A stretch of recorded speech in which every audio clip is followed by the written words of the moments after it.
सुनने में आया है कि मोदी जी के मित्र ने H1 वीज़ा जो मिलता था विदेशियों को अमेरिका के द्वारा, उसकी फीस बढ़ा दी है।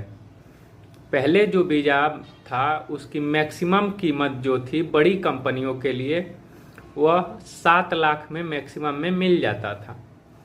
H1 वीज़ा है क्या कि पहले अगर कोई अमेरिका जाता था तो उसको वहाँ रहने के लिए, काम करने के लिए 6 साल का सरकार वक्त देती थी कि आप यहाँ 6 साल काम कर सकते हैं। 3 साल पहले मिल जाता था और 3 साल एक्सटेंशन हो जाता था।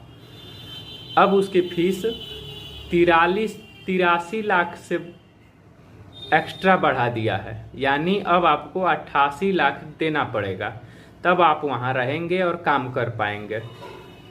क्योंकि इससे नुकसान क्या है?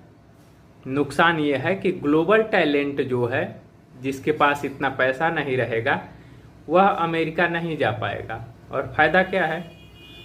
फायदा ये है कि ऐसे ही अगर मोदी जी के मित्र चलते रहे तो वहाँ से नेताओं के बच्चे जो वहाँ पढ़ते हैं वो वापस आ जाएंगे, और चूंकि उनका टैलेंट है तो भारत में यूज हो सकेगा और कंपनियों के वो CEO बन सकेंगे। इससे क्या होगा कि भारत में अच्छी अच्छी कंपनियां खुल जाएंगी, क्योंकि नेताओं के बच्चों को, बिजनेसमैनों के बच्चों को कहीं तो सेट करना पड़ेगा। तो वो तो CV लेके घूमेंगे नहीं, वो लाठी खाएंगे नहीं, वो रोड पे सोएंगे नहीं, वो पानी की बौछार नहीं सहेंगे, वो पुलिस की मार नहीं सहेंगे।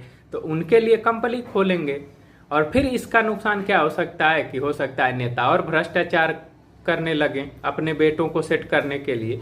तो यही होगा, क्योंकि उनके लिए वो पैसा नहीं, लेकिन फिर भी इससे यही 2 चीजें समझ में आ रही हैं। या तो वहां से जो टैलेंट जो कहते थे कि भारत में सब कुछ है फिर भी हम अमेरिका में रह रहे हैं, तो वो वापसी उनकी यही अगर सिलसिला रहा तो तय हो जाएगी और इससे यही सारी चीजें शुरू हो जाएंगी।